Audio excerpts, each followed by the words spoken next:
Hey friends and family, thanks for tuning in to this week's Thursday Night Thought. And I want to invite you to sit here by the fireplace with me and we can talk about this week's message. As those of you know who follow me, I get messages on Mondays and then I post those on my bathroom mirror and then I kind of marinate with those messages over the week. And so this message is a really, really beautiful message. But I know it takes a while for live videos to stream across. And so if we want to just take a little bit of time, what I'd like to do is kind of recap what I talked about last week as people are joining on. And if you are joining on, I would love for you to tell me where it is you're tuning in from, and we can just sit here together near the fireplace and talk about this message. And as you comment, feel free to leave where it is you're tuning in from, your comments below, and then at the end of when I share this message, then we can go a little deeper and share our thoughts about it, because it's about all of our thoughts. That's where I feel like the expansion really comes in, is when we're all a part of it. So feel free to click the follow button below to be notified when we go live on Thursday nights a little faster. And then also there's a follow button below, there's a share button below as well that is kind of fun. So if you want to invite your friends to join in on this conversation. Tonight we're going to be talking about the trap of right and wrong and how to get out of that trap. And this is a really, really incredible message. But before we go there, I just want to recap last week's message. And last week we talked about the connection of the spiritual and the material, how the material and the spiritual are not disconnected. They are not separate of one another. And if we just simply bring in that awareness, then we can see the spiritual in all material things, our bodies, who we are, our beautiful material objects, all kinds of things. It just takes that presence of moment to be connected and to recognize the creation, the spark that created whatever that material or physical thing is in our lives. And that to me was such a beautiful message last week, and it really gave me an appreciation of what it is that I have material wise in my life, and an appreciation for how it's been created, that essence. And I think what that did is it opened up space for me to be even more present to the greater messages that came in. And I wouldn't have been ready for this week's message had it have been for last week's message. So a lot of times these messages that I receive, they come in very timely because I'm being prepared. We're all being prepared. Do you notice that when you start journaling and you start to pay attention to your life and things start to appear, and it opens up space for even more things to come in? And that's what this week's message is all about. So without further ado, I'm going to go ahead and share this week's message. And again, if you're tuning in with us, go ahead and feel free to share where it is you're tuning in from. And we'll get started, and then I'll look at your comments after I'm done sharing this week's message. This week's message is this: do not get caught in the right or wrong, for those events and people that challenge you are strengthening your spiritual muscles. This growth and development is necessary to sustain your next level of divine experience in this world. Love. For love is the most powerful force, and in order to encounter this love and be open to it, ready to receive it and be changed by it, takes tremendous preparation. This was an incredible, incredible message. And a lot of times messages come in, and when I sit down on Sunday night and I get that Monday mirror message, it will have to do with what's going on in my life currently. Or other times I'll just be open to messages as to how they apply to my coming week. So I don't even know how it is they're going to apply. And that's exactly how this message came in this week. So the message, do not get caught in right or wrong. I have a funny story to share with you.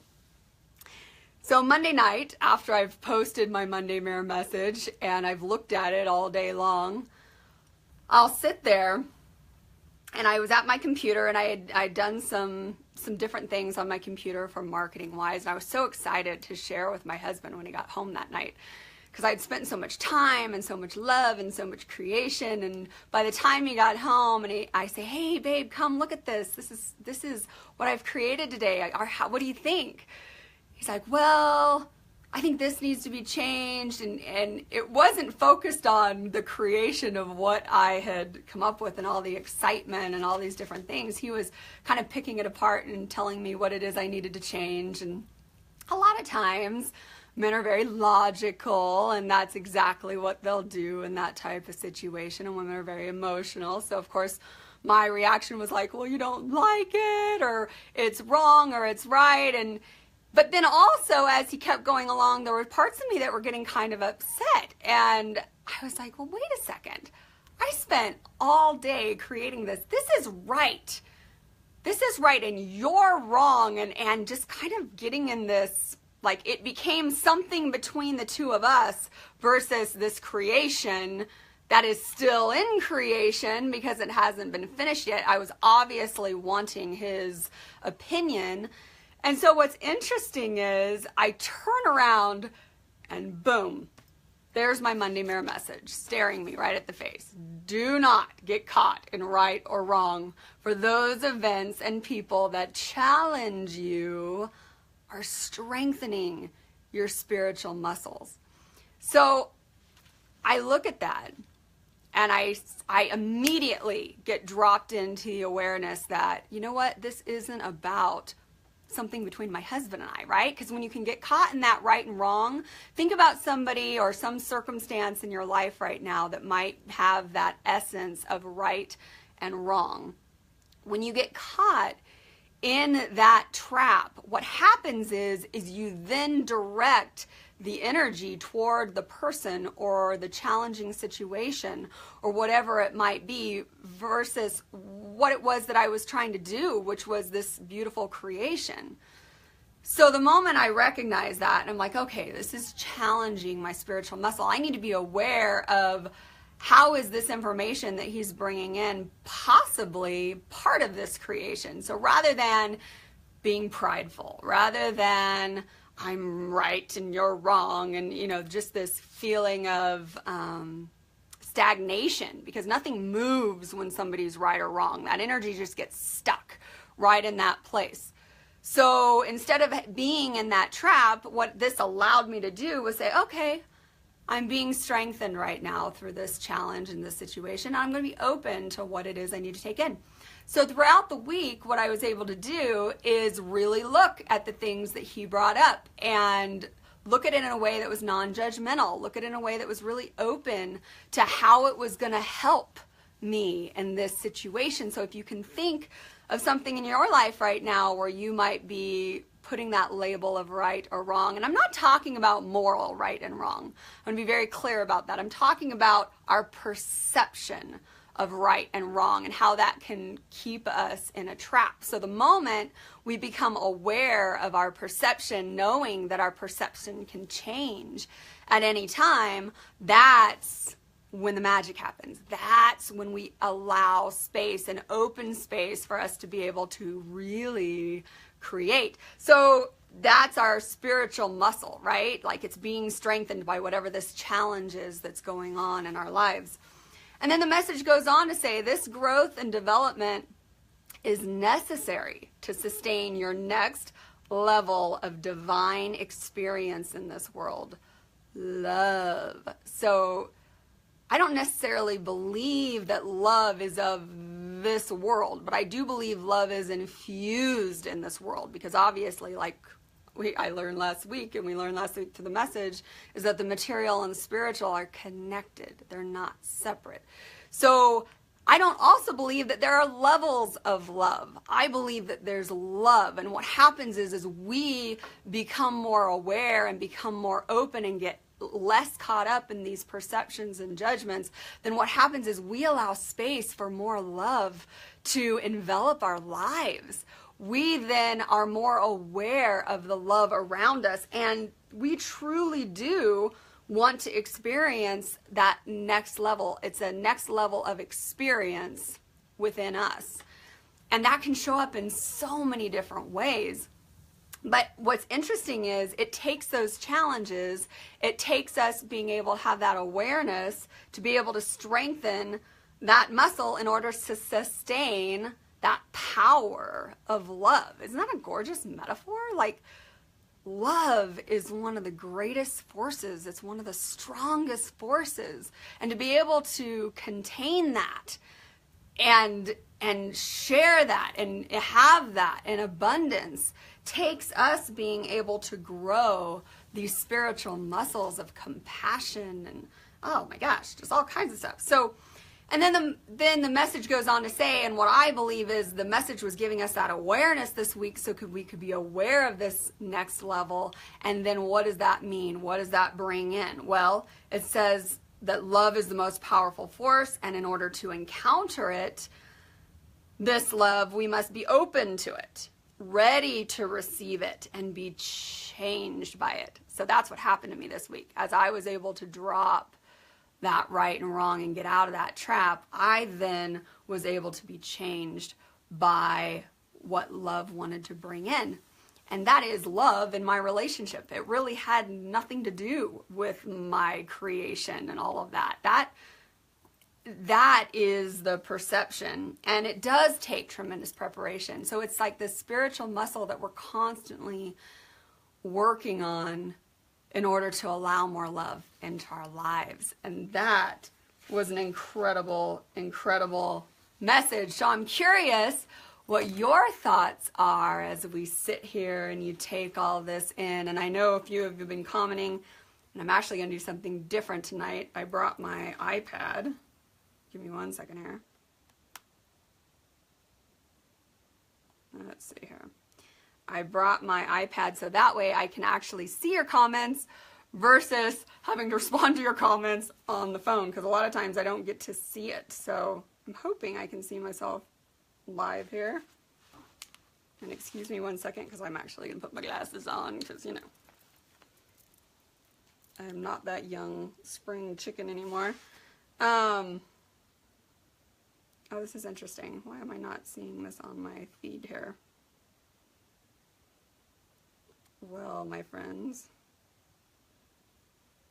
maybe because I'm connected. So, well, I was hoping this was going to work. Sometimes it doesn't, right? Not right or wrong, is it? Okay, give me a second here. I'm going to go back to my home screen and see if I can see myself that way versus being tuned in. Darn. Okay, well, let me get to your comments on here, and I'll learn how to do this another way next time. What happened for, okay. This is fun. Hello from the UK. First time I've joined a live event on Facebook. So Holly, I am so honored that you are tuned in and here with me by this fireplace. Thank you for tuning in from the UK. I need to connect you with some other friends there. That's going to be a lot of fun. Oh boy, we got lots of people that joined. This is a beautiful message from our limited, finite perspective. Wrong or unwelcome events can seem destructive. Absolutely. Hey, Scott, tuning in from Littleton, Colorado. And so Holly goes on to say, yet for me, it was my darkest emotional pain that led me to open my heart more fully than I ever thought possible. And it transformed my spirit and life. So you are right that we need faith in times. This is the fun of reading this on my phone. Possible transformed spirit of my life. So you are right that we need faith in times of seeking. And I'm sorry, I can't read. the rest of the message, but I will respond to your comment after this transmission is done. It really is...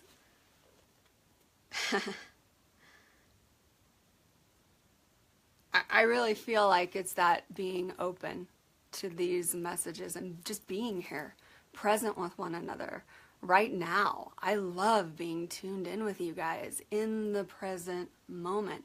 And this is a spiritual muscle that I'm building in my own life to get really comfortable talking with people in the presence. That's a spiritual muscle. So many people in conversation are in their heads or thinking about what they're going to say next or thinking about what the other person is going to say in the response and what's right or wrong about it. And you know what? There's a gift in just being present with one another right now. And I so wish Facebook had the option that we could look at each other eye to eye and just feel one another's hearts. But see, I feel you even right now because we're all connected in that level of love. And I really appreciate the love and support that you guys share with me on a weekly basis. So Holly, you are such an inspiration to me on so many levels. Melissa, you are the wind beneath my wings. William Beaver, I love you so much. Thank you for being such a huge support in my life. And just so many of you. I'm sorry I can't see who's tuned in right now, and I wish I could figure out my iPad, but I'll figure it out next week. It'll get better and better. So thank you guys so much for tuning in, and I hope you have an absolutely incredible week as you open more and more to this next level that I do believe we are all getting ready to experience. So with that, thank you for tuning in to this week's Thursday Night Thought, and I look forward to sharing our next Thursday Night Thought together.